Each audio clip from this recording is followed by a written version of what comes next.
RXV Quadsempatthas। अध्याय 501। स्रोत रेत की गुणवत्ता को बढ़ावा देना। यद्यपि इसकी आध्यात्मिक शक्ति को लिन युआन द्वारा बहाल किया गया था, कीट रानी के शरीर की कीट प्रोटीन का उत्पादन करने की क्षमता केवल प्रोटीन रेशम कीट क्रिसलिस पर निर्भर नहीं हो सकती थी। इसके लिए पोषक तत्वों की भी आवश्यकता थी जो मांस, रक्त और यहां तक कि हड्डियों से भी अवशोषित हो सकें। लिन युआन ने मूल रूप से अपने शरीर में अधिक आध्यात्मिक शक्ति प्रवाहित करने की योजना बनाई थी। हालांकि चूंकि कीट रानी के शरीर में ऊर्जा की कमी थी जो प्रोटीन रेशम कीट क्रिसलिस से प्राप्त नहीं हो सकती थी, इसलिए उसे कीट प्रजाति के परजीवियों का उत्पादन बंद करना पड़ा। ये विशालकाय हीरा, विशालकाय मवेशी, उच्च श्रेणी के गैर लड़ाकू श्रेणी के परी के एक समूह के साथ कीट रानी और शाही कीट झुंड को अच्छे भोजन का आनंद लेने देते थे। फिर भी इसके तुरंत बाद लियू जी को अचानक होश आया और वह भौंचक कर रह गया।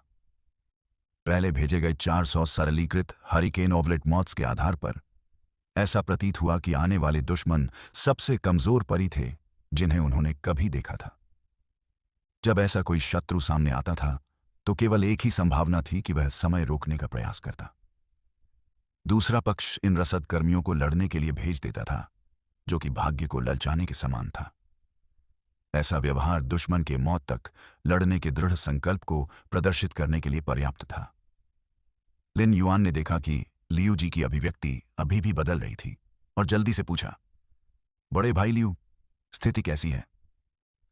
लियू जी ने जल्दी से लिन युआन और जो लुओ को उस स्थिति के बारे में बताया जिसे उन्होंने व्यक्तिगत रूप से देखा था। कैजुअल डेथ बस एक क्लिक दूर है। इसके बाद लियू जी ने इस मामले पर अपनी राय साझा की। मैं शत्रु के अनुबंधित परियों को कीट रानी के पोषण आधार के रूप में उपयोग करने की योजना बना रही हूं, जिससे उसे कीटों का उत्पादन जारी रखने के लिए पोषक तत्व प्राप्त होते रहें। यदि ऐसा नहीं होता तो चूंकि अब पर्याप्त उच्च श्रेणी का परिमांस उपलब्ध नहीं है, इसलिए कीट रानी द्वारा उत्पादित कीटों के खोल पर्याप्त रूप से मजबूत नहीं होंगे। बोलते समय लियू जी ने शर्मिंदगी से अपना सिर खुजलाया। उन्हें लगा कि वे लापरवाह हो गए हैं, क्योंकि उन्हें उम्मीद नहीं थी कि इंडिगो एज्योर सिटी पहुंचने पर ऐसी स्थिति उत्पन्न होगी। सामान्य परिस्थितियों में प्रोटीन रेशम कीट क्रिसलिस तैयार करने के अलावा, जो कीट रानी को डायमंड फेयर भंडारण बॉक्स में कीट प्रोटीन को बहाल करने में मदद करता है, लियू जी इसके लिए कुछ उच्च श्रेणी के फेयर मांस भी तैयार करेंगे। यद्यपि इस बार भी कोई अपवाद नहीं था, लेकिन इतने सारे कीटों के उत्पादन को बनाए रखने के लिए उच्च श्रेणी के आयामी जीवन रूपों का पर्याप्त मांस उपलब्ध नहीं था। इस बार लियू जी को समझ में आया कि भविष्य में उसके डायमंड फेयर भंडारण बॉक्स में कम से कम 5 गुना या यहां तक कि 10 गुना अधिक प्रोटीन, रेशम कीट क्रिसलिस और उच्च श्रेणी के फेयर मांस होने चाहिए। तभी विभिन्न खतरनाक स्थितियों का सामना किया जा सकेगा। वर्तमान जैसी स्थिति फिर कभी नहीं होगी जब उच्च श्रेणी का फी मांस अपर्याप्त होगा। ऐसी परिस्थिति उत्पन्न होने का मुख्य कारण यह था कि लियू जी ने यह विचार करने में विफलता दिखाई कि लिन युआन में आध्यात्मिक शक्ति को बहाल करने की इतनी शक्तिशाली क्षमता होगी। लियू जी की बातें सुनकर लिन युआन ने बोलने के लिए अपना मुंह खोला। बड़े भाई लियू, मुझे इन दुश्मनों का सामना करने दो। आपको केवल कीट झुंड को रेत के समुद्र के नीचे डूबे हुए कीटों को खाने देने और झुंड को अपनी ऊर्जा बहाल करने की अनुमति देने की जिम्मेदारी लेनी होगी। जैसे ही लिन युआन ने बात की, उसने ध्यान से अपने शरीर में आध्यात्मिक शक्ति के भंडार को महसूस किया और पाया कि आत्मा क्यू छाप का 1/3 हिस्सा समाप्त नहीं हुआ था। इसके बावजूद कांस्य एक्स लीजेंड के आत्मा आकर्षित इच्छथियोसोर द्वारा समय के साथ संचित आध्यात्मिक शक्ति का 1/3 भी एक बड़ी राशि थी। लिन युआन ने लियू जी की ताकत को यथासंभव सुरक्षित रखने के लिए इन दुश्मनों का अकेले सामना करने का दृढ़ निश्चय किया था। उसी समय माउंटेन कंटेनिंग एम्ब्रियो के हिस्से को अवशोषित करने के बाद कांस्य एक्स फैंटेसी आई सोर्स सैंड को पहले ही फैंटेसी आई से फैंटेसी 2 में पदोन्नत किया जा चुका था। यह अब gold I fantasy 2 elemental source type item बन गया था। लियू जी ने तुरंत ही कुछ late stage flash mincing blade कीटों को क्विक सैंड में स्टैंड बाय पर रख दिया। ये कीट रानी द्वारा तब बनाए गए थे जब उसके पास पर्याप्त पोषक तत्व नहीं थे। कीड़े खूनी भोजन के लिए तैयार थे। लावा ड्रैगन छिपकली की अत्यधिक गति और इस तथ्य को देखते हुए कि विपरीत दिशा का दुश्मन उनकी ओर तेजी से बढ़ रहा था, लिन युआन ने जल्द ही आने वाले दुश्मनों को देख लिया। निकट आ रहे डायमंड जायंट मवेशियों की पीठ पर बैठे आत्मा क्यूई पेशेवरों का बारीकी से निरीक्षण करने पर लिन युआन की पुतलियां तुरंत सिकुड़ गईं। ऐसा इसलिए था क्योंकि वे उन आत्मा क्यूई पेशेवरों से काफी मिलते जुलते थे जिन्होंने नियंत्रित वर्ग 3 रसातल आयामी दरार में उस पर आश्चर्यजनक हमले किए थे। एक व्यक्ति अपने पर्यावरण का उत्पाद होता है। विभिन्न महाद्वीपों से आए आत्मा क्यूई पेशेवरों की उपस्थिति में भी अंतर था। केवल उनके रूप रंग से ही यह स्पष्ट था कि वे रेडियंस फेडरेशन से आए थे। यह अत्यधिक संभव था कि वे डार्क कॉन्टिनेंट से थे, ठीक वैसे ही जैसे कि आत्मा क्यूई पेशेवर थे जिन्होंने पहले उस पर हमला किया था। लिन युआन ने निकट आ रहे परियों को स्कैन करने के लिए मॉर्बियस के ट्रू डेटा का उपयोग किया। इसके बाद उन्होंने अपनी आंखें बंद कर लीं और अपनी आध्यात्मिक ऊर्जा का उपयोग स्रोत रेत से संवाद करने के लिए किया, जिसके बाद समुद्र तल के नीचे रेत के उबलते समुद्र की आवाज उसके कानों में पड़ी। इस समय डायमंड विशालकाय मवेशियों की पीठ पर सवार आत्मा क्यूई पेशेवरों ने भी लिन युआन की उपस्थिति को देखा। यद्यपि विरोधी पक्ष के अधिकांश परी स्वाभाविक योद्धा नहीं थे, फिर भी जो परी प्लैटिनम और यहां तक कि डायमंड रैंक तक पहुंच गए थे, उनमें अभी भी एक निश्चित मारक क्षमता थी। उन परियों ने लावा ड्रैगन छिपकली पर कई लंबी दूरी के हमले किए। झोउ लुओ, जो उसकी पीठ पर सवार था, चिल्लाया, लावा ड्रैगन छिपकली, लावा शील्ड को सक्रिय करो। इसके ठीक बाद एक गोलाकार ढाल ने लावा ड्रैगन छिपकली के शरीर की बाहरी सतह को घेर लिया, जिसने ढाल के भीतर लावा ड्रैगन छिपकली, झोउ लुओ, लिन युआन और लियू जी को मजबूती से सुरक्षित कर दिया। ढाल पर विभिन्न हमले किए गए, कुछ लहरों के साथ छींटे पड़े और अन्य बिना कोई छींटे डाले गायब हो गए। यह कहा जा सकता है कि झोउ लुओ ने अकेले ही हमलों की इस झड़ी को रोक दिया। लावा ड्रैगन छिपकली ने ड्रैगन प्रजाति के रक्तवंश को जागृत कर दिया था, इसलिए इसके उत्परिवर्तन और दोहरे सिर के विकास के बाद इसे पहचानना असंभव था। डायमंड फैंटेसी नस्ल की ताकत का स्तर एक साधारण डायमंड फेय की तुलना में बहुत अधिक था। झोउ लुओ का अस्तित्व हमेशा बेहद कम रहा था, लेकिन इस बार उसने सीधे तौर पर अपनी राजा श्रेणी की ताकत का प्रदर्शन किया। इसी समय 2 किलोमीटर की अनुकूलता सीमा के भीतर का समुद्र तल तुरंत उबलते रेत के भंवर में बदल गया। विपरीत दिशा से आने वाले सभी फेय भूमि पर भाग रहे थे और गैर लड़ाकू स्थलीय फेय होने के कारण उनकी गतिशीलता मजबूत नहीं थी। इसके कारण कई प्लेटिनम फेय को तुरंत ही फैंटेसी ब्रीड सोर्स सैंड के रेत के समुद्र में खींच लिया गया, जहां वे डूबते चले गए। लिन युआन के कुछ भी किए बिना लियू जी के मांस चूर्ण करने वाले ब्लेड कीड़े, जिन्हें उसने रेत के भीतर छिपने और प्रतीक्षा करने का निर्देश दिया था, इन डूबे हुए परियों को जिंदा खा गए। खून या हड्डी का एक भी निशान बर्बाद नहीं हुआ। परियों के मांस की तुलना में परियों के रक्त और हड्डियों में पोषक तत्व होते थे, जिनकी कीट रानी को अधिक आवश्यकता थी।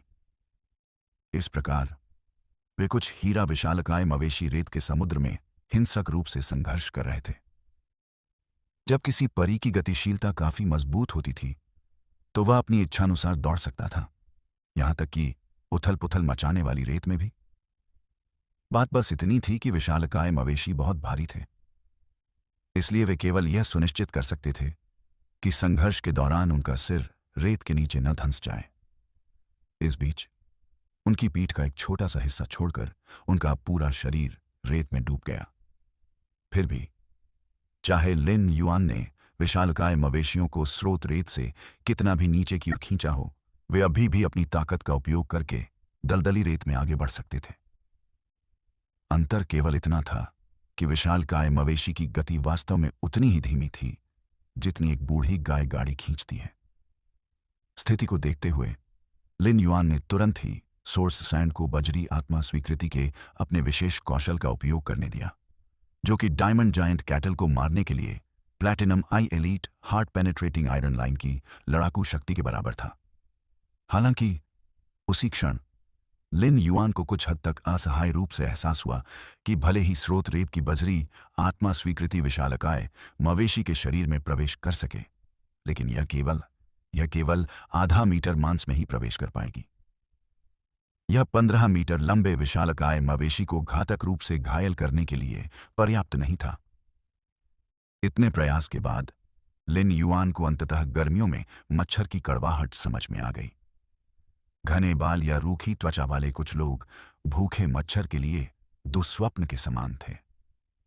रात भर की कड़ी मेहनत के बाद न केवल यह खून की एक बूंद भी चूसने में असमर्थ हो जाएगा, बल्कि इसकी रक्त चूसने वाली सुई भी रूसी के कारण अवरुद्ध हो जाएगी। हालांकि लिन युआन बुराई में विश्वास नहीं करता था और उसने विशालकाय मवेशी के सबसे कमजोर स्थान की ओर हृदय भेदक लौह रेखा या नम्र रेखा को निर्देशित करना जारी रखा। फिर भी विशालकाय मवेशी ने अपनी पूंछ को अपने पैरों के बीच कसकर दबा लिया, जिससे उसकी नाजुक जगह पूरी तरह सुरक्षित हो गई। लिन युआन ने अपने होठों को सिकोड़ा और अपने पत्ती के आकार के डायमंड फेयर स्टोरेज बॉक्स से प्लैटिनम आईमाई एलीट से अधिक ताकत वाले कुछ हार्ट पेनेट्रेटिंग आयरन लाइंस निकाले। एक साधारण परीक्षण के बाद उन्होंने सीधे ग्रेवल स्पिरिट एक्सेप्टेंस के पिछले platinum IT elite heart penetrating iron line को प्लैटिनम वी फ्लॉलेस से बदल दिया। इस मच्छर के मुंह पर लगी सुई को सीधे उन्नत किया गया, यद्यपि केवल 2 छोटे ग्रेडों से। फिर भी गुणवत्ता में भी एक स्तर का सुधार किया गया। प्लैटिनम वी flawless heart penetrating iron line पहले से ही विशालकाय मवेशी के शरीर में पूरी तरह से घुसने और उसके भीतर घूमने में सक्षम थी। हार्ट पेनेट्रेटिंग आयरन लाइन ने फिर विशालकाय मवेशी के दिल को भेदने का अपना काम किया। एक क्षण के लिए ऐसा प्रतीत हुआ कि विशालकाय मवेशियों के चारों खुरों में भयंकर दर्द हो रहा है। संघर्ष बंद करने से पहले उन सभी ने एक आखिरी ध्वनि निकाली और अपने साथ आत्मा क्यूई पेशेवरों को अपनी पीठ पर लादकर दलदल में ले गए। इस दृश्य ने लियूजी और जो लुओ में भय पैदा कर दिया। लिन युआन का रेत का समुद्र उतना सरल नहीं था जितना ऊपर से दिखता था। इसकी गहराई में स्पष्ट रूप से एक पूरा ब्रह्मांड छिपा हुआ था।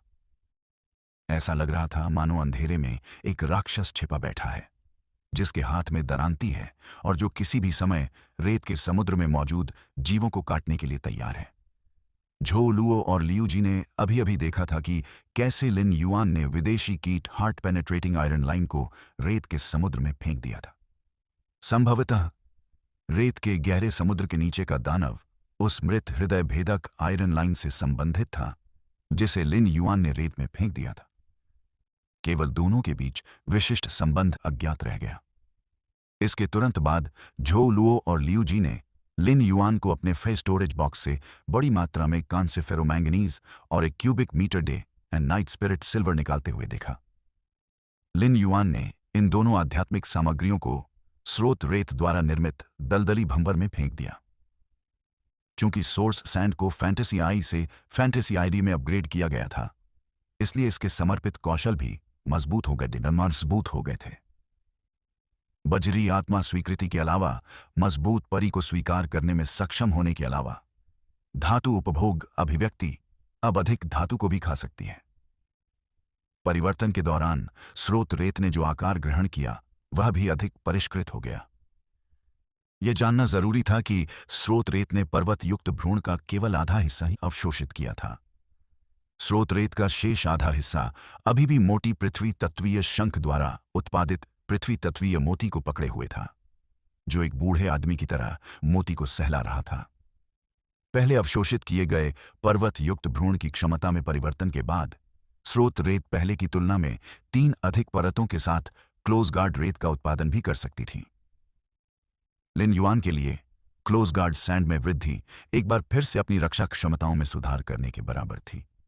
लियूजी फ्लैश मिंसिंग ब्लेड कीटों को हाल ही में मृत डायमंड जायंट मवेशी को कुतरने दे रही थी, जबकि कीट रानी से फ्लैश मिंसिंग ब्लेड कीटों को विस्फोट करने के लिए अपने ब्लास्ट रिकवरी का उपयोग करने का आग्रह कर रही थी, ताकि कीटों के शरीर के अंदर बड़ी मात्रा में फी मांस ऑडियोनने और हड्डियों से अपनी ऊर्जा पुनः प्राप्त की जा सके।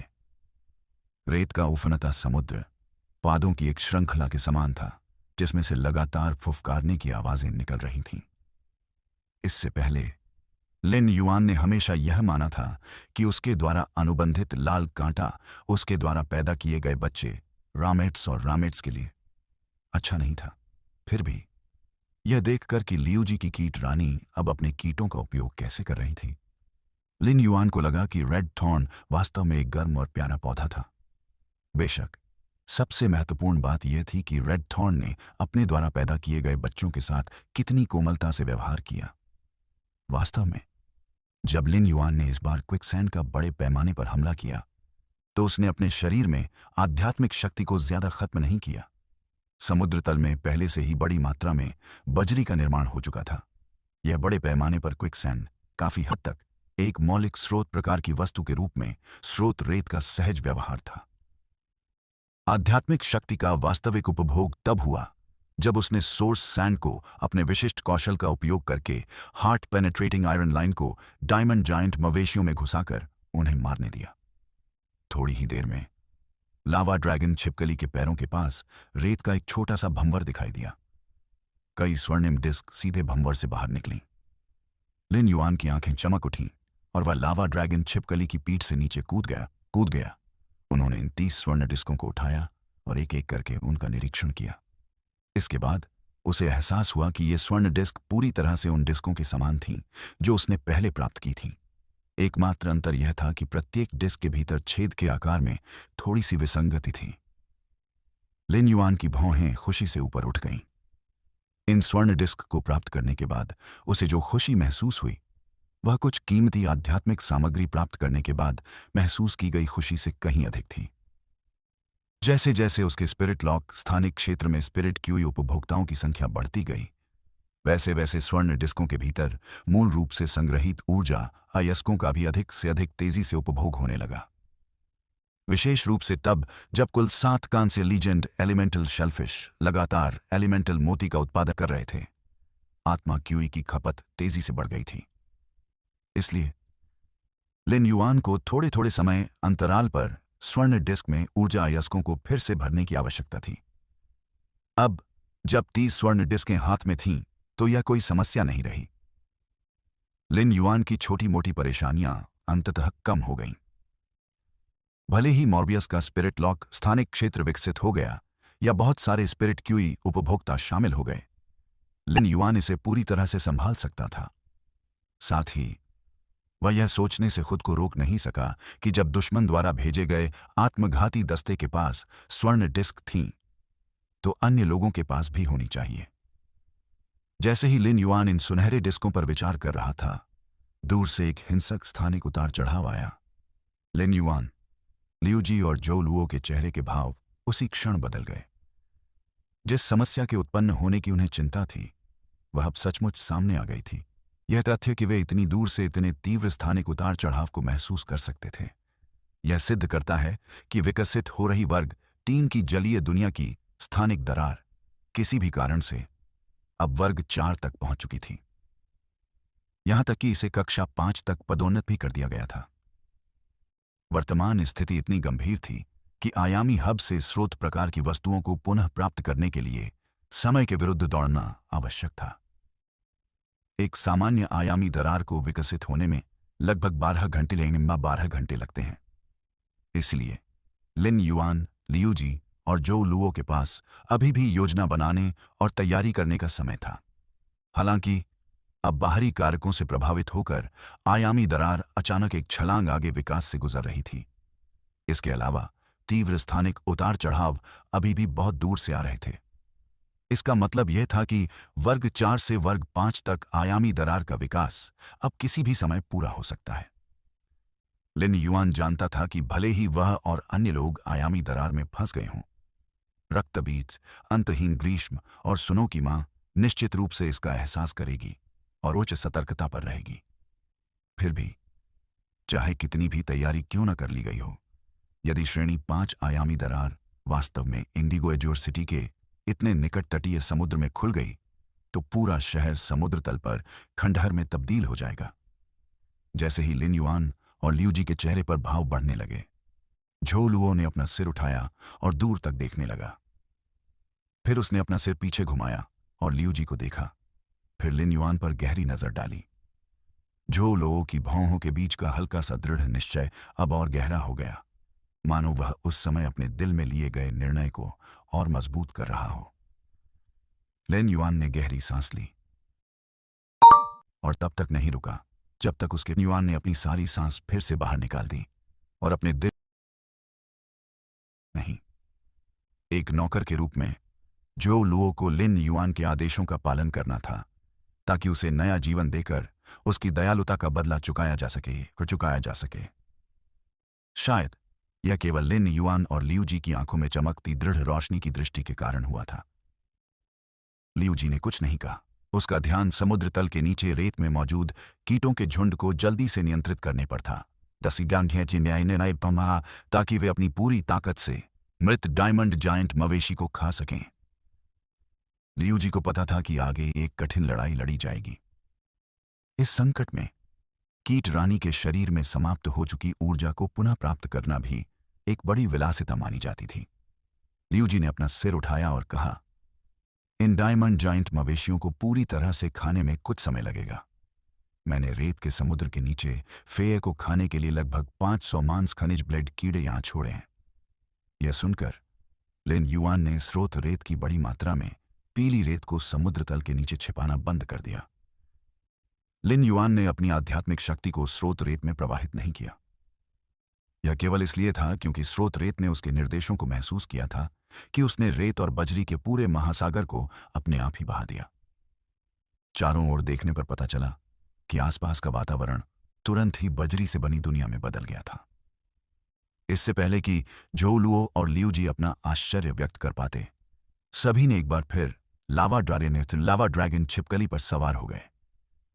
रेत के कणों के कारण लावा ड्रैगन छिपकली आगे की ओर बढ़ने लगी। हालांकि यह स्पष्ट नहीं था, लेकिन इससे छिपकली की दौड़ने की गति में वृद्धि हुई।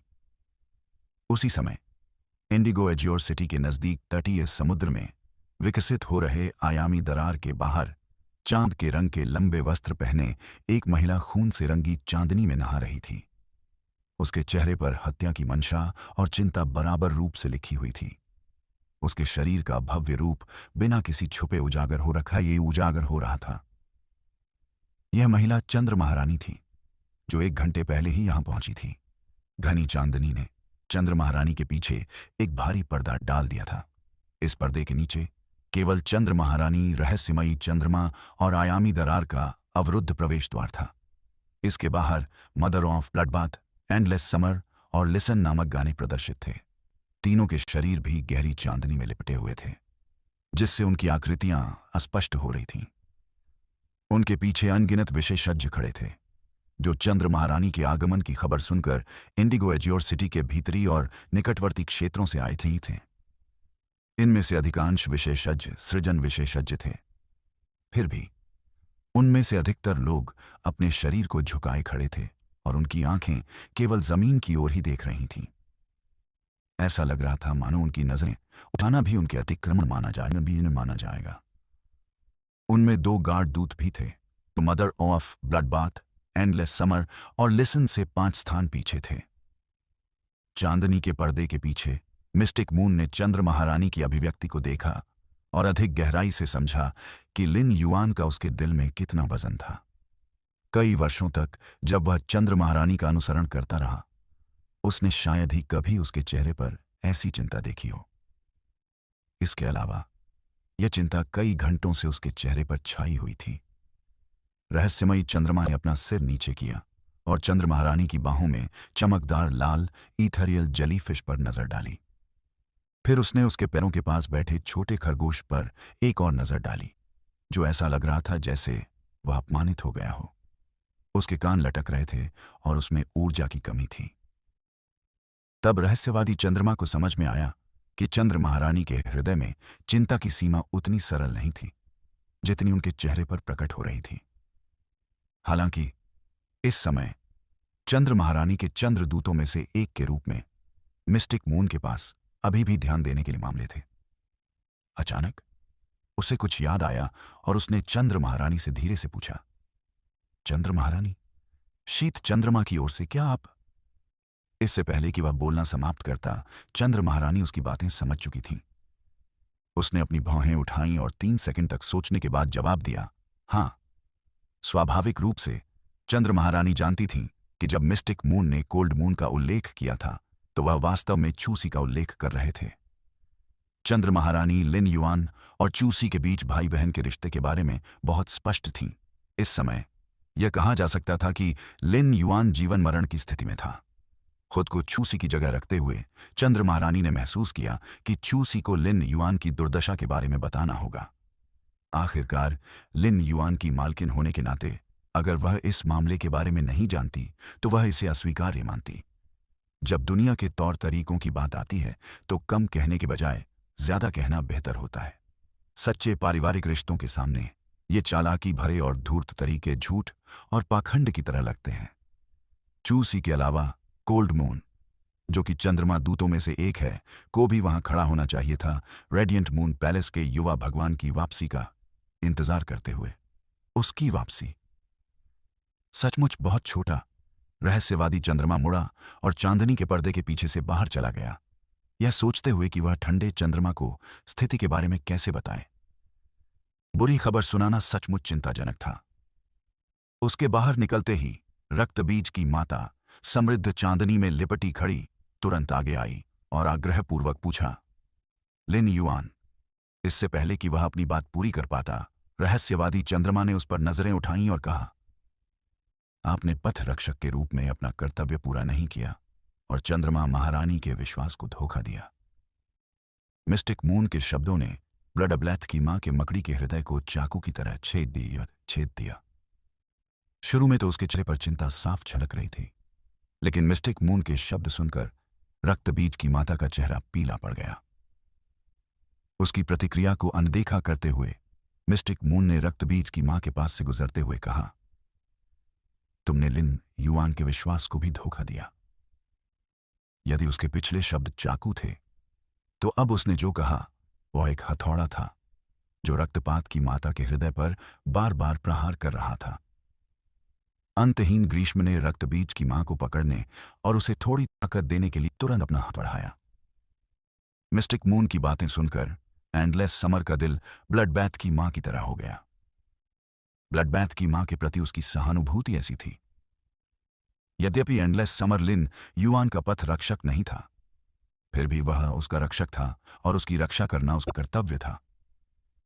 जबकि मिस्टिक मून के शब्द रक्तबीज की माता को कहे गए थे, उन्हें अंतहीन ग्रीष्मकाल के लिए भी निर्देशित किया गया था। जैसे ही चांदनी की चमक में मिस्टिक मून की आकृति प्रकट हुई, सामने खड़े कुछ विशेषज्ञ जो पहले झुके हुए थे ने अपना सिर थोड़ा ऊपर उठाया। पहली पंक्ति के 2 रक्षक दूत जल्दी से उसके पास गए और पूछा, रहस्यवादी चंद्रमा, चंद्र महारानी ने यहां क्या व्यवस्था की है? उनके दिल में बहुत चिंता थी, क्योंकि वे इंडिगो एज्योर सिटी में एक मिशन के लिए आए थे, लेकिन उन्हें कई उतार चढ़ावों का सामना करना पड़ा था। प्रारंभ में वे विशेषज्ञों की लड़ाई में ऊर्जा के उतार चढ़ाव की जांच करने के लिए निर्जन द्वीप पर आए थे, लेकिन तब वे गलती से चंद्र महारानी के शिष्य से टकरा गए थे। अब चंद्र महारानी स्वयं निर्जन द्वीप पर आ चुकी थीं। पीछे मुड़कर देखने पर समस्या संभवतः उस छोटे पूर्वज के कारण उत्पन्न हुई थी, जो उन दोनों को वरिष्ठ कहकर संबोधित करने को भी तैयार नहीं था। अगर उन्हें पहले से पता होता कि ऐसी स्थिति पैदा होगी, तो वे दोनों इतनी जल्दी उस निर्जन द्वीप को छोड़कर नहीं जाते। इसके बजाय वे वहीं रुक जाते। अब इंडिगो एज्योर सिटी के पास समुद्री क्षेत्र में अप्रत्याशित रूप से एक नियंत्रित श्रेणी 3 जल विश्व आयामी दरार दिखाई दी थी। इसके अलावा मुख्य बात यह थी कि यह आयामी दरार अभी भी विकसित हो रही थी। यह स्वर्गीय महत्व का मामला था। यद्यपि दोनों गार्ड दूत बड़ी उथल पुथल और परिवर्तनों को देखने के आदी थे, फिर भी वे नहीं जानते थे कि वर्तमान स्थिति को कैसे संभाला जाए। उनसे काफी पीछे खड़े डुआन हे ने चुपके से अपना सिर उठाया। हालांकि उसने सीधे सामने न देखकर पहले बाईं और दाईं ओर देखा। यह कहकर उसने अपने हृदय में गहरी आह भरी। उसके चारों ओर क्लास 4 के बहुत सारे क्रिएशन मास्टर्स थे। ऐसा लग रहा था जैसे जो लोग इसे बना सकते थे, वे सभी जल्दी से यहां आ गए थे। यह संभव है कि यदि इंडिगो एज्योर सिटी के क्रिएशन मास्टर एसोसिएशन ने कोई बड़ा आयोजन भी किया होता, तो भी एक ही समय में क्लास 4 के इतने सारे क्रिएशन मास्टर्स एक साथ इकट्ठे नहीं दिखते। डुआन हे ने चुपके से अपना सिर उठाया और सामने देखा। फिर भी इस एक नज़र में ही उसे यह आभास हो गया कि गहरी चांदनी में नहाए हुए दूर के 3 छायाचित्र कुछ हद तक परिचित लग रहे थे। चूंकि वे चांदनी में छिपे हुए थे, डुआन्हे यह अनुमान नहीं लगा सका कि इस समय ऐसा क्यों हो रहा है। तभी उसे एक ठंडी आवाज सुनाई दी। यह अपने साथ जमीन हुई ईथरियल आत्माओं की ठंडक और एक अकथनीय गंभीरता लेकर आया था, मानो यह एक ऐसा आदेश दे रहा हो जिसका कोई भी उल्लंघन नहीं कर सकता। मिस्टिक मून, शाही दरबार को सूचित करें कि इस आयामी दरार के लिए या उच्च आयामी दरार को संभालने के लिए पहले से तैयारी की जानी चाहिए। चंद्र महारानी की आवाज सुनकर वहां मौजूद सभी लोगों के दिलों की धड़कनें बढ़ गईं। साथ ही चेहरे भी तुरंत आश्चर्य से भर गए। क्या चंद्र महारानी ने वास्तव में उल्लेख किया था कि यह वर्ग 5 या उच्चतर आयामी दरार थी? इस प्रकार की आयामी दरार के बारे में पहले कभी नहीं सुना गया था।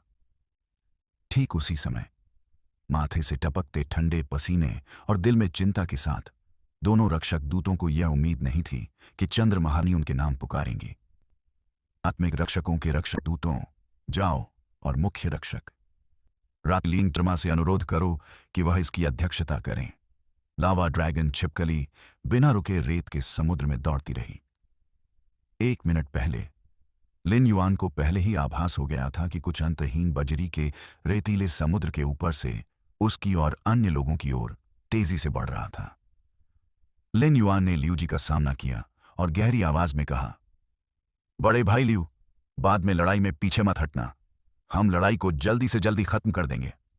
लियू जी ने तुरंत जवाब दिया, ठीक है, मैं बिजली इकट्ठा करने वाले पतंगों को पहले से एकत्रित बिजली की किरणों का उपयोग लंबी दूरी के हमलों को निर्देशित करने के लिए करने दूंगी।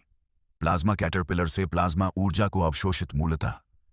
लियू जी और लिन युआन ने इन पतंगों को छिपकर हमला करने के लिए हत्यारे के रूप में उपयोग करने की योजना बनाई थी। हालांकि इस महत्वपूर्ण क्षण में ऐसी तार्किक युद्ध रणनीति अपनाना उचित नहीं होगा। कोई केवल लापरवाह हो सकता है, निरंतर लापरवाह, आयामी केंद्र तक लापरवाह। रेत के समुद्र की स्थिति से लिन युआन को पहले से ही पता चल गया था कि आने वाला दुश्मन एक कठिन आदमी था, क्योंकि यहां तक कि तेजी से आगे बढ़ने वाले फे, जो अत्यंत लचीले थे, उन्हें भी लगातार स्रोत रेत के दलदली भंवर में नीचे की ओर खींचा जा रहा था। ये फे अभी भी अपनी अत्यधिक गतिशीलता पर भरोसा कर सकते हैं ताकि आगे बढ़ने की प्रक्रिया में उन्हें ज्यादा बाधा न आए। लावा ड्रैगन छिपकली अब दुश्मनों का सामना करने की संभावना से भी धीमी हो गई। विपरीत दिशा की स्थिति को देखने के तुरंत बाद लिन युआन की आंखें अचानक सिकुड़ गईं। उसने अभी अभी देखा था कि उसकी ओर दौड़ रहे सभी परिविशालकाय थे और उनके शरीर में एक अजीब सी ब्लेड जैसी वस्तु घुसी हुई थी। लिन युआन ने तुरंत ही ट्रू डेटा का उपयोग करके इन विचित्र प्राणियों में से सबसे बड़े प्राणी को स्कैन किया। फेनाम, ब्लेडवर्म, ब्लेड क्वीन बी लार्वा, फे प्रजाति, पैराकारिडे हेरिडे, फे ग्रेड, डायमंड 7/10, फे प्रकार, धातु, फे गुणवत्ता, दोष रहित। लिन युआन को अब पता चल गया था कि ब्लेड वाले ये अजीब जीव क्या थे। वे ब्लेड क्वीन मधुमक्खी के अंडों से निकले लार्वा निकले, लेकिन इन ब्लेड वर्म का शरीर वास्तव में बहुत छोटा था। वे मोटे समुद्री खीरे की तरह थे। ब्लेड वर्म के स्थान पर इन्हें ब्लेड फैटसी ककम्बर भी कहना अधिक स्पष्ट होता। लिन युआन ने ब्लेड वर्म्स को नीची नजर से देखने की हिम्मत नहीं की। ब्लेड क्वीन मधुमक्खी एक कार्सिनोमा परी थी, जिसका स्पिरिट गार्ड्स ने दस्तावेजीकरण किया था। स्पिरिट गार्ड्स द्वारा प्रलेखित सभी कार्सिनोमा फेज में ब्लेड क्वीन मधुमक्खी में सबसे अधिक विनाशकारी क्षमता। यद्यपि इसमें स्वयं कोई मजबूत लड़ने की क्षमता नहीं थी, फिर भी इसमें एक साइकोटॉक्सिन था जो इसे आसानी से अंडे देने में सक्षम बनाता था। साथ ही इसमें एक डंक था जो लगभग किसी भी चीज को भेद सकता था। ब्लेड क्वीन बी द्वारा जन्मा हर ब्लेड वर्म एक घातक हथियार था। ब्लेड वर्म तब तक लड़ते और मारते रहे जब तक वे अक्षम नहीं हो गए, इसलिए उन्हें इस लड़ाई में अपना सर्वश्रेष्ठ देना पड़ा। हालांकि आसन्न चुनौती के विचार से लिन युआन प्रसन्न हो गया। इस स्थिति को केवल अच्छी खबर ही कहा जा सकता है। यह जल विश्व आयामी दरार थी और ब्लेड क्वीन मधुमक्खी को ब्लेड कृमि उत्पन्न करने के लिए पर्याप्त मात्रा में ताजा परियों की आवश्यकता थी। अंडे उत्पन्न करने के बाद ब्लेड क्वीन मधुमक्खी द्वारा लक्ष्य में इंजेक्ट किया गया साइकोटॉक्सिन ब्लेड वर्म्स के अंडों के छिलकों पर मौजूद साइकोटॉक्सिन के साथ समरूप हो जाता है। यह मनोविष तुरंत ही घातक मनोविष में बदल जाएगा। यह एक रक्षा तंत्र था जो यह सुनिश्चित करता था कि मेजबान के मरने के बाद ब्लेड वर्म्स के अंडे के छिलके टूट जाएंगे। दो विषों के प्रभाव के कारण नव प्रजनित ब्लेड वर्म्स लक्ष्य के मस्तिष्क को नष्ट करने का काम शीघ्रता से करते थे। मेजबान की मौत के बावजूद उनकी याददाश्त बरकरार रहेगी। ब्लेड वर्म्स मेजबान के लड़ने के अनुभव और कौशल को चुरा लेंगे जो मस्तिष्क में एनकोडेड थे। इसलिए जब ब्लेड वर्म्स परिपक्व हो जाते तो वे स्वचालित रूप से सक्षम युद्ध मशीनों में बदल जाते। यही कारण था कि जो सहायक प्राणी अपनी मृत्यु की ओर भाग रहे थे वे ब्लेड वर्म्स में नहीं बदले। मस्तिष्क खाने के बाद नवजात ब्लेड वर्म्स लक्ष्य के शरीर की सतह तक सुरंग बनाकर हवा की पहली सांस लेते थे। इसके बाद वे मेजबान के अंगों, मांस और नहीं हड्डियों पर दावत उड़ाने लगते थे। जब ब्लेड वर्म्स मेजबान के शरीर की ऊर्जा को अवशोषित कर लेते थे तो वे अपनी श्रेणी और गुणवत्ता को मेजबान के अनुरूप बना लेते थे। हालांकि उच्च श्रेणी के जलीय विश्व आयामी जीवन रूप मृत्यु के बाद तेजी से क्षय हो गए।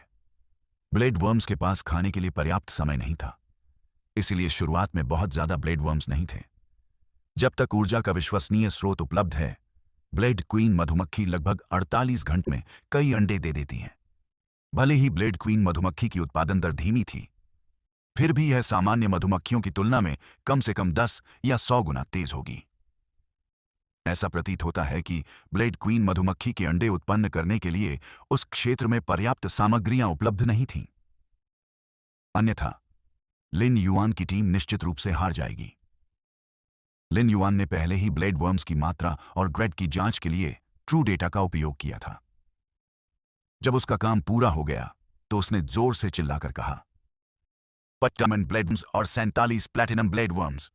बड़े भाई Liu, recharging lightning gathering moths को डायमंड ब्लेड वर्म्स पर हमला करने के लिए मत भेजो। हमें पहले 47 प्लैटिनम ब्लेड वर्म्स को मारना चाहिए। जब लियू जी ने लिन युआन को 25 डायमंड ब्लेड वर्म्स का उल्लेख करते सुना तो उसने तुरंत कीट सेना की कमी की परवाह नहीं की और लिन युआन द्वारा बनाए गए घूमते हुए दलदल से 300 रिचार्ज किए गए लाइटनिंग गैदरिंग मॉथ्स को बुलाया। लियू जी ने तुरंत 100 लाइटनिंग गैदरिंग मॉथ्स को निर्देश दिया कि वे प्लाज्मा कैटरपिलर के अवशोषण से बनी बिजली की किरणों को 47 प्लैटिनम ब्लेड वर्म्स पर मारें जो 25 डायमंड वर्म्स के पीछे भाग रहे थे। कान फाड़ देने वाली आवाज के साथ बिजली की 100 चमकदार बैंगनी नीली किरणें निकलीं। बिजली की बैंगनी नीली किरणें 47 प्लैटिनम जिससे उनके नीचे की में करंट लगा और वह चिपचिपे तरल पदार्थ में बदल गई। लियू जी, लिन युआन और जो लुओ ने अपनी सांसें रोक लीं क्योंकि वे बिजली की अनगिनत चमकती किरणों को देख रहे थे। दुर्भाग्यवश जब बिजली चली गई तो पता चला कि प्रकाश की 100 किरणों से केवल एक प्लैटिनम ब्लेड वर्म ही मारा जा सका था। वहां 7 या 8 प्लैटिनम ब्लेड वर्म्स भी थे जिन्हें नीचे गिरा दिया गया था और बिजली ने इन बेहोश ब्लेड वर्म्स में भी बड़े छेद कर दिए थे। हालांकि बड़े छिद्रों से तेजी से कांटे उग आए और उन्हें बंद कर दिया। सच्चे डेटा के उपयोग के माध्यम से लिन युआन ने पाया कि ब्लेड वर्म्स प्लैटिनम 4 तक गिर। यह ब्लेड वर्म्स के घावों के कारण उनकी बढ़त कम हो गई थी, फिर भी नए उगे कांटे भयंकर लग रहे थे।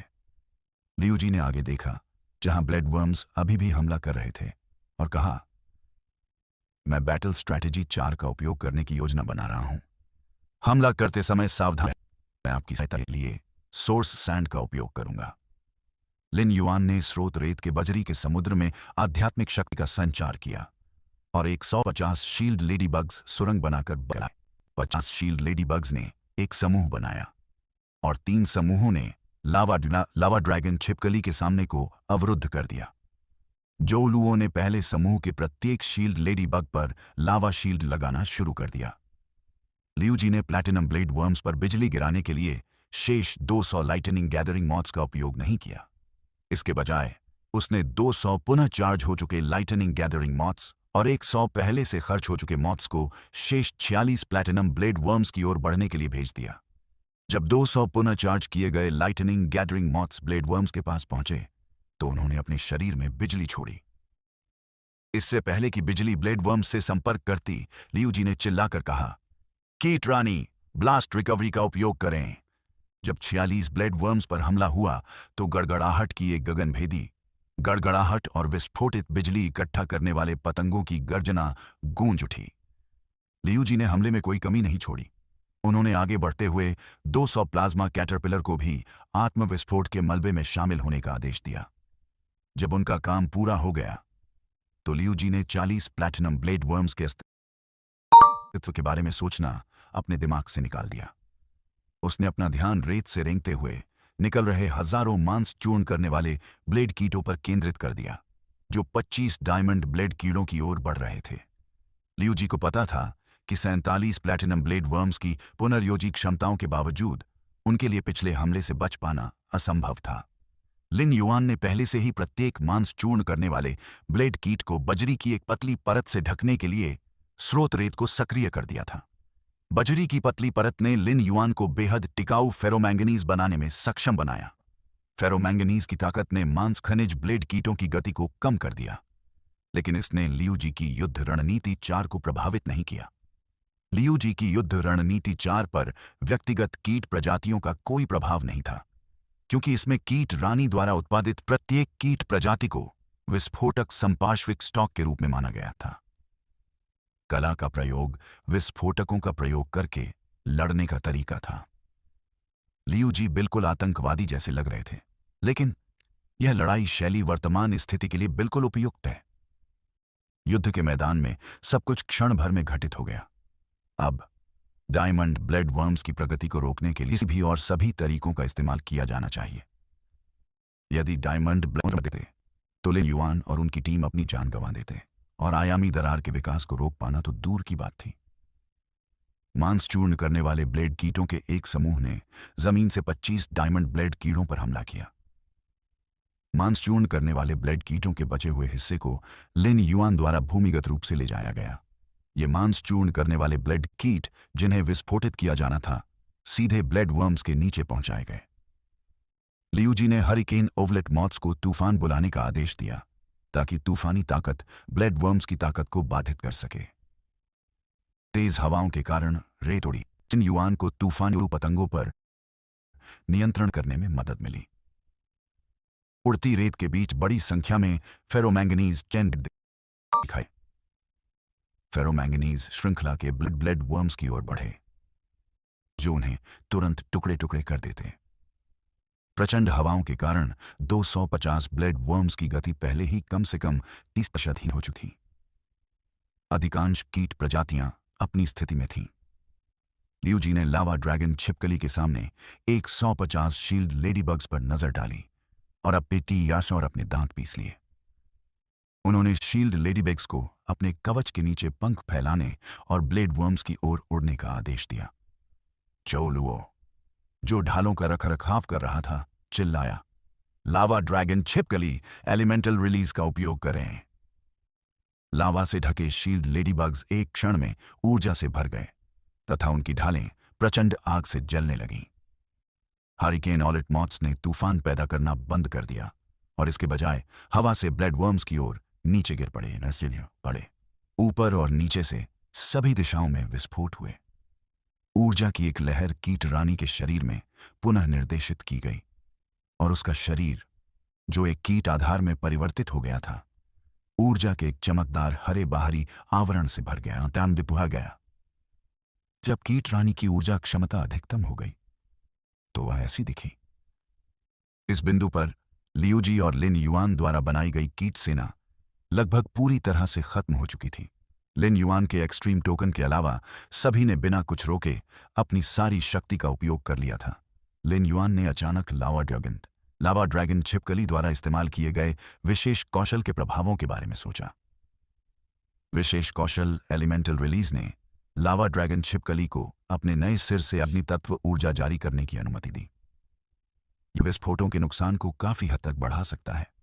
जब लिन युआन सफेद कपड़े पहने अनुयायियों की भर्ती कर रहा था तो उसने purchase with no loss store में फ्रीजिंग कोल्ड के अनुबंधित फेयस पर ध्यान केंद्रित किया था। लिन युआन ने जो लुओ के फे का केवल एक संक्षिप्त स्कैन किया था, इसलिए उसने उनकी क्षमताओं और विशिष्ट कौशल पर ध्यान नहीं दिया था। लौह अस्थि फाड़ने वाली छिपकली की क्षमताएं और विशिष्ट कौशल तब काफी बदल गए जब वह लावा ड्रैगन छिपकली में विकसित हुई। लिन युआन ने मॉर्बियस के सच्चे डेटा का उपयोग उस लावा ड्रैगन छिपकली की जांच करने के लिए किया जिस पर वह सवार था। फे नाम, लावा ड्रैगन छिपकली। फे प्रजाति, इगुआनिडे, विशाल इगुआना। फे ग्रेड, डायमंड 1 में से 10। फे प्रकार, पृथ्वी अग्नि। फे क्वालिटी, फैंटेसी 1।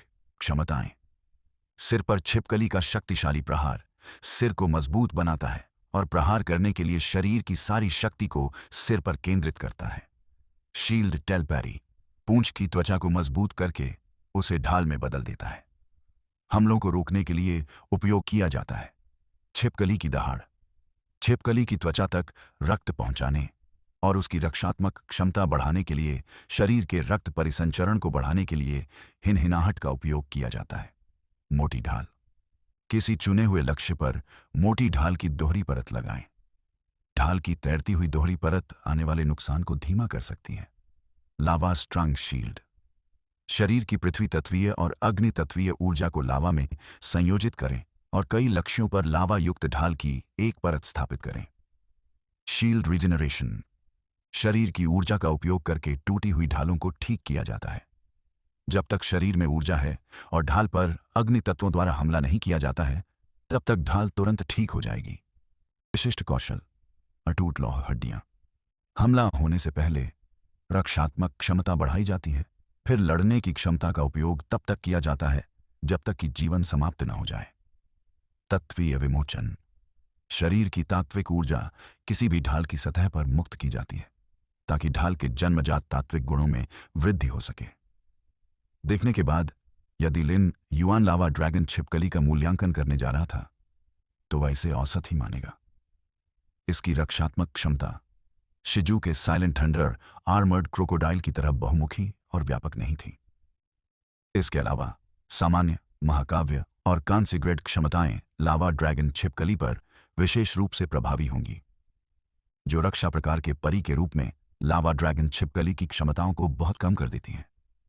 हालांकि लिन युआन को लगा कि अनब्रेकेबल आयरन बोन्स विशेष थी। लियूजी, जो लिन युआन के बगल में था, ने पहले ही कीट रानी को कीट आधार में बदलने का निर्देश दिया था और युद्ध के दौरान कमी को धीमा करने के लिए लगातार कीट सेनाओं का उत्पादन कर रहा था। विस्फोटों से निकला धुआं अभी भी नहीं छोटा था। आश्चर्य की बात यह थी कि उस समय धीमी विस्फोट ध्वनि के बीच एक अजीब सी घुरघुराहट गूंज उठी। विस्फोटों की आवाज के बीच अजीब सी घुरघुराहट अंतिम विलाप जैसी लग रही थी, लेकिन यह अंतिम विलाप निर्विवाद हताशा और पागलपन से जुड़ा हुआ था। इस आवाज ने तुरंत लिन युआन को बुरा महसूस कराया। चूंकि ब्लेड वर्म्स युद्ध मशीनें थीं, ब्लेड क्वीन बी ने उनका उत्पादन किया और सामान्य परिस्थितियों में वे विशुद्ध रूप से युद्ध के लिए उत्पादित किए गए थे और उनकी अपनी कोई भावना नहीं थी। हालांकि ब्लेड वर्म्स की घुरघुराहट में अब स्पष्ट भावनाएं थीं, जो ब्लेड क्वीन मधुमक्खी की मृत्यु का संकेत दे रही थीं। ब्लेड वर्म्स के अंदर दबी हुई आनुवंशिकी केवल ब्लेड क्वीन मधुमक्खी की मृत्यु के बाद ही सामने आ सकेगी। लिन युआन ने जीनियस को बुलाया और हु क्वान द्वारा बनाए गए मुखौटे को हटा दिया और फिर जीनियस द्वारा रूपांतरित मुखौटा पहन लिया। लिन युआन ने ध्यान से आसपास के वातावरण को देखा। ब्लेड क्वीन मधुमक्खी की मृत्यु का समय बहुत ही संयोगवश था, क्योंकि यह ठीक उसी समय था जब 25 डायमंड ब्लेड वर्म्स का विनाश हुआ था। तर्क यह था कि विस्फोटों के इतने बड़े क्रम ने 25 डायमंड ब्लेड वर्म्स को मार डाला होगा। चूंकि ब्लेड क्वीन मधुमक्खी की मृत्यु के परिणाम स्वरूप ब्लेड वर्म्स की ट्रेन देखो, टिकट देखो, लगे हाथ आनुवंशिकी का पता चल गया था, इसीलिए अज्ञात संख्या में ब्लेड वर्म्स विस्फोटों से बच गए होंगे। जीनियस मास्क पहनकर आसपास के वातावरण का लिन युआन ने कुछ भी ला। इससे एक समस्या उत्पन्न हुई। बेटी मधुमक्खी जैसी कार्सिनोमा परी जो छिपने में कुशल थी, निश्चित रूप से आकस्मिक रूप से नहीं मरती। का मतलब था कि किसी ने जानबूझकर ब्लेड क्वीन मधुमक्खी की हत्या की थी। धुआं छंटने के बाद डायमंड ब्लेड वर्म्स ने एक छोटे पहाड़ के आकार का ढेर बना लिया था। विस्फोटों से डायमंड ब्लेड वर्म्स की बाहरी परत हल्के में झलकर उगी थी। उसी समय 25 डायमंड ब्लेड वर्म का छोटा हिलने लगा। छोटे कांटों से ढकने जो समुद्री अर्चिन ब्लेड वर्म से निकले कांटों से पता चलता था कि विस्फोटों ने उन ब्लेड वर्म्स को घायल कर दिया था, बावजूद इसके कि उन्हें अपने साथियों से सुरक्षा मिली हुई थी। ट्रू डेटा का उपयोग करते हुए यह पाया गया कि 8 डायमंड ब्लेड वर्म्स अब सबसे अच्छे डायमंड वी और सबसे खराब डायमंड आई भी थे। जीवित बचे 8 ब्लेड वर्म्स की त्वचा पर कांटों की परत देखकर लिन युआन देख सकता था कि मूल रूप से बैंगनी ग्रे रंग की त्वचा अब बैंगनी लाल हो गई थी। 8 ब्लेड वर्म्स लिन युआन के समूह की ओर बढ़ने की जल्दी में नहीं थे। इसके बजाय वे कुछ दूरी पर जाकर कड़वाहट से गुर्राने लगे। ब्लेड क्वीन मधुमक्खी की मृत्यु ने ब्लेड वर्म्स की इस कॉलोनी के बाकी हिस्सों को भी बर्बाद कर दिया। जैसे जैसे निराशा की चीखें जारी रहीं, 8 ब्लेड वर्म्स के चारों ओर आभा बढ़ती गई। अचानक कुछ दूरी पर एक जोरदार आयामी उतार चढ़ाव शुरू हो गया। आयामी उतार चढ़ाव उच्च आवृत्तियों पर चल रहे थे, जिससे एक सीटी की आवाज उत्पन्न हुई जो केतली के उबलने जैसी लग रही थी। आयामी उतार चढ़ाव की सीटी के परिणामस्वरूप लियू जी, लिन युआन और जो लुओ की अभिव्यक्ति में बदलाव आया। आयामी हब से आने वाली सीटी का मतलब था कि आयामी दरार का विकास 1 घंटे में पूरा हो जाएगा। लिन युआन की स्थिति से लावा ड्रैगन छिपकली को अपनी वर्तमान गति से आयामी हब तक पहुंचने के लिए 50 मिनट की आवश्यकता होगी। यह तो बताने की आवश्यकता ही नहीं कि उन्हें यह भी सुनिश्चित करना होगा कि यात्रा में कोई बाधा न आए। यहां तक कि अगर लियू जी की कीट रानी के तूफानी उल्लू पतंगे अपनी यात्रा के दौरान हवाओं को नियंत्रित करने के लिए एक साथ काम करते हैं, तो भी आयामी तक पहुंचने कम से कम 30 में आवश्यकता होगी। समय किसी का इंतजार नहीं कर रहा था। बांध टूटने के कगार पर था। अभी भी 8 डायमंड ब्लेड वर्म्स उनका रास्ता रोक रहे थे। झोलुओ की शांत अभिव्यक्ति के पीछे दृढ़ संकल्प की तीव्र तड़प थी। झोलुओ ने लिन युआन से गंभीरता से पूछा, युवा मास्टर, हीरो बनना कैसा लगता है? लिन युआन मौजूदा समस्या से निपटने का कोई रास्ता निकालने की कोशिश कर रहा था। झोलुओ का सवाल सुनकर वह स्तब्ध रह गया। लिन युआन को लगा कि यह सवाल अजीब था, लेकिन फिर भी उसने जवाब दिया, मुझे नहीं पता कि हीरो बनना कैसा लगता है। मिलस्टोन टाउन की घटना के बाद से लिन युआन ने केवल star web star tower celestial सीढ़ी मैच के दौरान ही ब्लैक पहचान को सामने लाया था। इसके अलावा लिन युआन को ऑनलाइन मंचों और प्लेटफॉर्मों में कोई दिलचस्पी नहीं थी और उन्होंने ब्लैक के फैन क्लबों में भी भाग नहीं लिया। इस प्रकार यह सच था कि लिन युआन ने कभी भी वीरता का अनुभव नहीं किया था। जो लुओ लिन युआन का जवाब सुनकर दंग रह गया। लिन युआन ने जल्दी से कहा, कुछ चीजें ऐसी होती हैं जिनके लिए किसी को अग्रिम मोर्चे की जिम्मेदारी लेनी पड़ती है। मैं कोई असली हीरो नहीं हूं और वीरतापूर्ण कार्य करने के लिए अपने रास्ते से हटकर कुछ नहीं करूंगा, लेकिन अगर मुझे ऐसी घटनाओं का सामना करना पड़ता है तो मैं कभी पीछे नहीं हटूंगा। झो लुओ की आंखों में तड़प एक विशेष चमक के साथ चमक उठी जब उसने लिन युआन के शब्द सुने। झो लुओ की आंखों में चमक लगातार बढ़ती गई, जिससे उनके दृढ़ व्यवहार में तपस्या की झलक दिखाई देने लगी।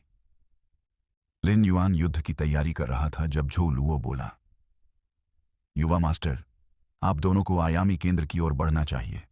इन 8 घिनौने कीड़ों को मेरे दोस्त और मेरे लिए छोड़ दें। लिन युआन ने अपनी नजर झो लुओ पर टिका दी। जब लियू जी हरिकेन ऑवलेट मॉथ्स को निर्देश दे रहे थे तो उन्होंने भी झो लुओ की आंखों में साझा भावना देखी। जब दोनों पुरुषों की नजरें झो लुओ पर पड़ीं तो वह करिश्माई ढंग से मुस्कुराया। चिंता मत करो, मेरे दोस्त की हड्डियां बहुत सख्त हैं। जब मैं इन 8 घिनौने कीड़ों से निपट लूंगा तो मैं तुम दोनों के साथ फिर से इकट्ठा हो जाऊंगा। फिर हम दोनों यहां से साथ साथ निकल जाएंगे। झो लुओ ने बोलते हुए आयामी केंद्र की ओर देखा और उसके चेहरे पर चिंता की झलक स्पष्ट थी। लेकिन जब वह 8 डायमंड ब्लेड वर्म्स की ओर मुड़ा तो झो लुओ की आंखों में केवल आकर्षण और दृढ़ संकल्प था। लिन युआन ने तेजी से सांस ली। अगर झो लुओ इन ब्लेड वर्म्स से लड़ने के लिए खड़ा है, जिनकी आनुवंशिकी अनलॉक हो चुकी है, तो उसे मरने के संकल्प के साथ जाना होगा। लावा ड्रैगन छिपकली एक डायमंड फैंटेसी नस्ल हो सकती है, लेकिन यह केवल एक डायमंड आई डिफेंस टाइप फेबी में ये है। लियू जी ने पहले ही 8 हरिकेन ऑवलेट मॉथ्स बना लिए थे। बड़े भाई जो ने सही फैसला किया है। हमें पहले ऊपर जाना चाहिए। अगर हमें कोई खतरा आता है तो मैं उसका ख्याल रखूंगा। हमें तुम्हें आयामी केंद्र तक पहुंचाना है, लियू जी ने लिन युआन से कहा। लिन युआन को अपनी छाती पर एक भारी बोझ महसूस हुआ। वह समझ गया कि लियू जी कहां से आ रही थी, इसलिए लिन युआन उनके फैसले से सहमत हो गया। लिन युआन का आयामी दरार के विकास को रोकने का संकल्प अडिग था। उसे बस यह महसूस हुआ कि वह अकेले इस तरह की आपदा को रोकने के लिए बहुत कमजोर था। लिन युआन ने मुड़कर झो लुओ से कहा, मैं आपको कुछ देना चाहता हूं, बड़े भाई झो। झो लुओ ने जब लियू जी और लिन युआन को इस तरह से संबोधित करते सुना तो उसे बहुत अच्छा महसूस हुआ। झो लुओ ने संदेह से अपना हाथ लिन युआन की ओर बढ़ाया। उसके पास मेरे लिए क्या है? जब उसने देखा कि लिन युआन ने क्या निकाला है तो उसने तुरंत अपना दूसरा हाथ भी बढ़ा दिया। लिन युआन के स्पिरिट लॉक स्थानिक क्षेत्र से स्वर्गीय युवती ग्रेड मौलिक मोती एक ढेर में थे। लिन युआन ने स्कोचिंग एलिमेंटल शेलफिश और थिक अर्थ एलिमेंटल शेलफिश द्वारा उत्पादित सभी स्वर्गीय युवती ग्रेड एलिमेंटल मोती जो लुओ के हाथों में रख दिए। चूंकि लिन युआन ने पिछले मौलिक मोती खर्च कर दिए थे, इसलिए जो मोती उनके हाथ में थे वे केवल 2 दिनों के उत्पादन के फल थे, जिनकी कुल संख्या लगभग 100 थी।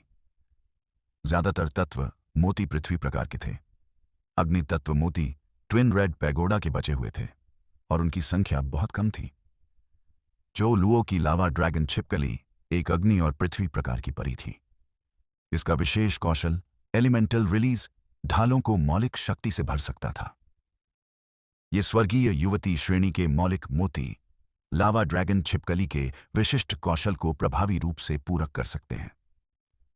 तात्विक ऊर्जा की पूर्ति के लिए स्वर्गीय युवती स्तर के तात्विक मोतियों का प्रयोग करना एक बहुत बड़ी बर्बादी थी, लेकिन ये 100 तात्विक मोती लावा ड्रैगन छिपकली की लड़ने की शक्ति को महत्वपूर्ण रूप से बढ़ा सकते थे। समय कम था। लिन युआन और लियू जी ने झो लुओ को मौलिक मोती देने के बाद 4 तूफान उल्लू पतंगों का आयामी केंद्र की ओर पीछा करना जारी रखा। झो लुओ ने अपने हाथों में 100 स्वर्गीय युवती श्रेणी के मौलिक मोतियों को देखा और वह उनमें व्याप्त अपार मौलिक ऊर्जा को महसूस कर सका। झो लुओ के मृत्यु के संकल्प के बावजूद जीवित रहने की आशा की एक चिंगारी खिल उठी। चिंगारी को ज्वाला में बदलने के लिए उसे मौत से जूझना पड़ा और 8 डायमंड ब्लेड वर्म्स को खत्म करने के लिए वह सब कुछ करना पड़ा जो वह कर सकता था। झो लुओ ने लावा ड्रैगन छिपकली की दोनों गर्दनों को थपथपाया, एक ऐसी क्रिया जो उसने अतीत में अनगिनत बार की थी, इस हद तक कि यह उसके लिए सांस लेने की तरह स्वाभाविक हो गया था। पुराने दोस्त, अब समय आ गया है कि हम फिर से एक दूसरे के साथ मिलकर लड़ें। चलो हम 2 आलसी लोग दिखाते हैं कि हम क्या कर सकते हैं, उसने लावा ड्रैगन छिपकली से कहा। लावा ड्रैगन छिपकली ने छिपकली दहाड़ने की क्षमता जारी की। लावा ड्रैगन छिपकली की त्वचा की हड्डियां खून से भर गईं और मजबूत हो गईं। लावा ड्रैगन छिपकली ने स्वयं को मोटी ढाल थिक शील्ड्स से तथा उसके बाद लावा मजबूत ढाल लावा स्ट्रांग शील्ड से ढक लिया। उसने अपने दोनों सिर उठाए और अपनी पूरी ताकत लगाकर 8 ब्लेड वर्म्स पर हमला किया और उनमें से 2 से टकरा गया। जब ढाल वर्म के शरीर पर लगे कांटों के संपर्क में आई तो रोंगटे खड़े कर देने वाली आवाज उत्पन्न हुई। उस क्षण नरसंहार पनपा, लेकिन निर्भयता भी उभरी। झो लुओ को अपने बचपन की याद आई। एक बहुत ही प्रतिभाशाली युवक जो एक साधारण पृष्ठभूमि से आया था को एक आयरन बोन इग्वाना के साथ जोड़ा गया, जिसकी क्षमताओं में टीम वर्क की कोई अवधारणा नहीं थी, इससे पहले कि वह सिल्वर ग्रेड तक पहुंच गया। दोनों ने अपने हिस्से से अधिक बुराई और कठिनाई का अनुभव किया। मजबूत सिर छिपकली हिट, शील्ड टेल पैरी, छिपकली दहाड़ और अटूट लोहे की हड्डियों की क्षमताएं जिनका उपहास किया गया था, भाग्य का हिस्सा लग रहा था। वे क्षमताएं और विशिष्ट कौशल अब अधिकतम प्रभावशीलता पर थे। छिपकली की दहाड़ की आवाज और ब्लेड वर्म्स के कांटों के संपर्क में आने पर होने वाली टक्कर की आवाज बहरा कर देने वाली थी। भयानक ध्वनि के पीछे एक आदमी और एक छिपकली थे जो इंडिगो एज्योर सिटी के लिए कक्षा 5 आयामी दरार वाली सुनामी के बीच एक बाधा बना रहे थे। यह भयानक ध्वनि धरती को हिला देने वाली थी तथा रेत के प्रचंड तूफान में आक्रामक कोलाहल का कोलाहल मच गया। एक के बाद एक स्वर्गीय युवती श्रेणी के मौलिक मोती झोउ लुओ के हाथ में बिखर गए। हालांकि उसे अंततः एहसास हुआ कि लावा ड्रैगन छिपकली ने बहुत अधिक मौलिक ऊर्जा को अवशोषित कर लिया था और मौलिक ऊर्जा के प्रति उसकी संवेदनशीलता में कमी आ रही थी। शेष बचे 3 ब्लेड वर्म्स के प्रकाश में, जो अभी भी खड़े हो सकते थे, झोउ लुओ ने लावा ड्रैगन छिपकली की ढाल को निष्क्रिय कर दिया। ब्लेड वर्म्स के कांटों से ढाल विहीन लावा ड्रैगन छिपकली के शरीर में खूनी छेद हो गए थे।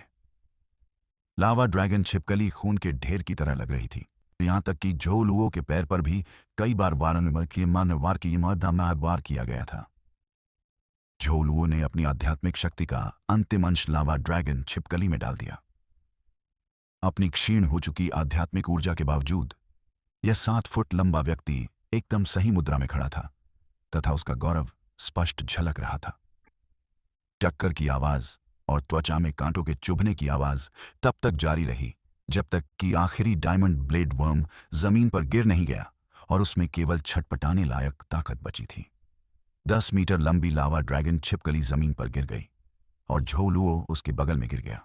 झोउ लुओ कांपते हुए अपने पैरों पर खड़ा हुआ और उस फैले हुए लावा ड्रैगन छिपकली को देखा जो मुश्किल से जीवित थी। पुराने दोस्त, आपकी विशेष कौशल, अटूट लौह हड्डियां हमें अंत तक टिके रहने देती हैं। हम आपकी बदौलत बच गए। Zhou Luo. अब डार्क स्नेक ड्रैगन छिपकली ने अपने शरीर की ऊर्जा खाली कर दी। उन्होंने हाल ही में अनुबंधित कांस्य एक्सेपिक डार्क स्नेक ड्रैगन छिपकली को बुलाया, जिसे पालने के लिए उसके पास अभी तक समय नहीं था। डार्क स्नेक ड्रैगन छिपकली ने तुरंत उन्मत्त होकर तड़पते ब्लेड वर्म्स पर हमला करना शुरू कर दिया। जब ब्लेड वर्म्स के पास अभी भी अंतिम सांस बची थी, लेकिन थोड़ी सी भी हलचल करने के लिए पर्याप्त नहीं थी। झोउ लुओ ने जमीन से टूटे हुए कांटों में से एक उठाया और डायमंड ब्लेड वर्म्स के पास चला गया। उस ब्लेड वर्म के मुट्ठी भर आकार के कांटों से ढके सिर में कांटा घुसा दिया। झोउ लुओ को ऐसा लग रहा था कि उस समय हीरो बनने का एहसास कैसा होता है। यह एहसास एक प्रचंड तूफान और हिलते हुए पौधों जैसा था, नकमियां जैसा था। यह ऐसा था जैसे आप अपने कंधे पर झुककर उगती घास और उड़ते हुए पक्षियों को उठा रहे हों।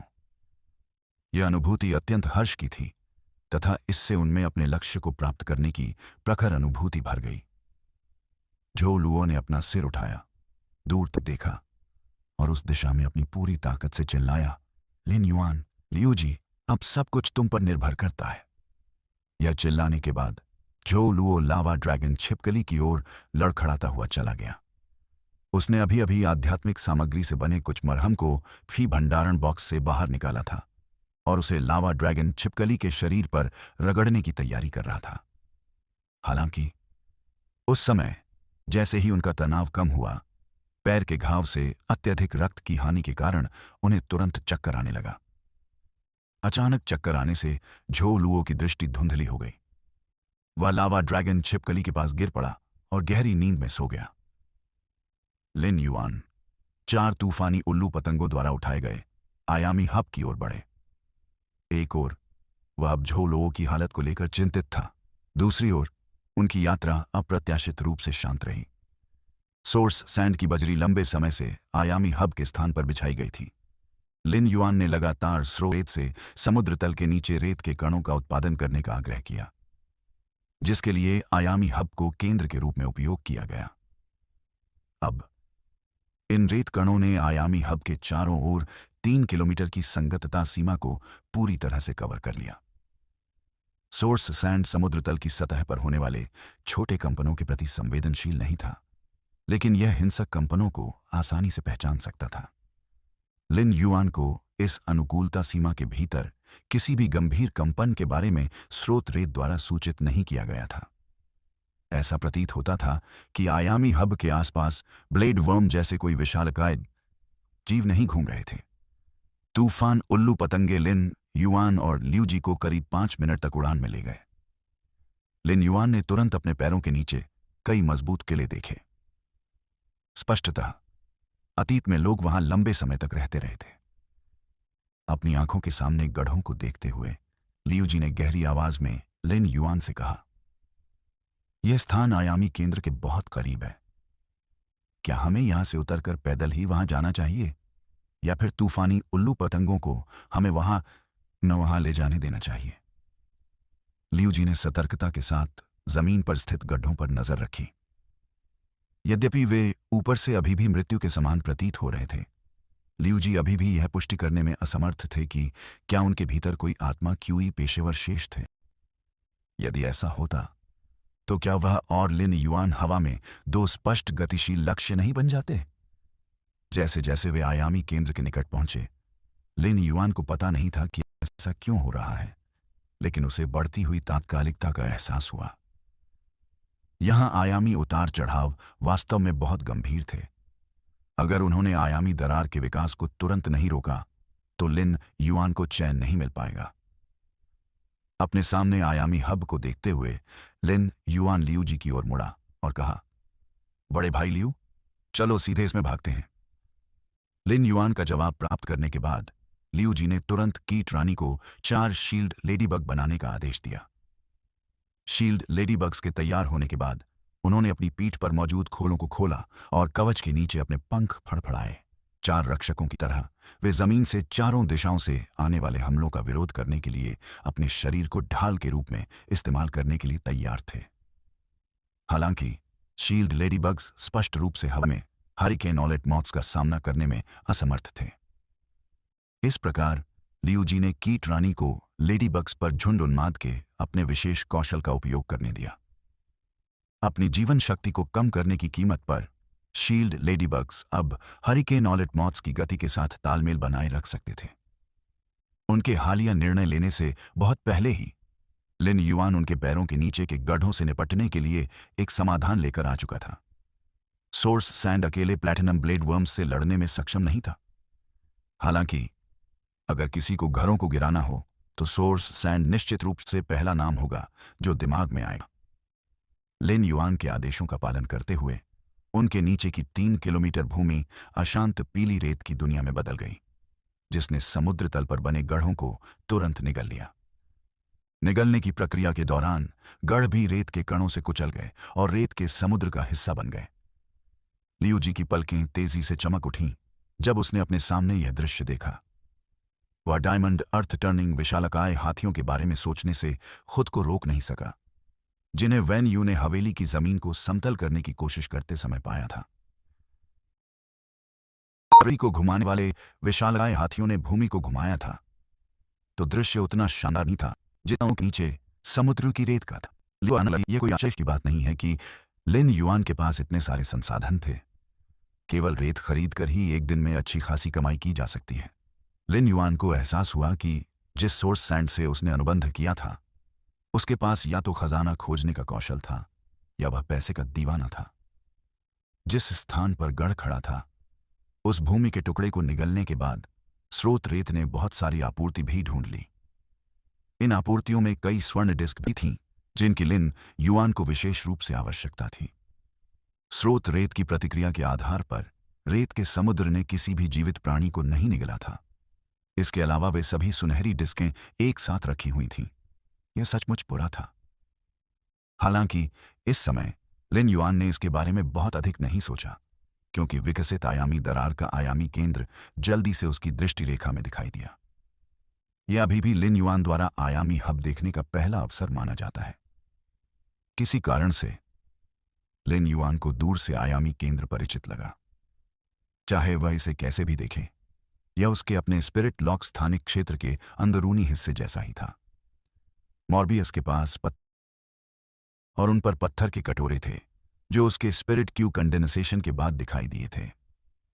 बात सिर्फ इतनी थी कि आयामी हब पर स्थित कंटेनर स्पिरिट लॉक स्थानिक क्षेत्र में स्थित पत्थर के कटोरे से कहीं अधिक बड़ा था। बारीकी से निरीक्षण करने पर लिन युआन ने पाया कि आयामी हब के कंटेनर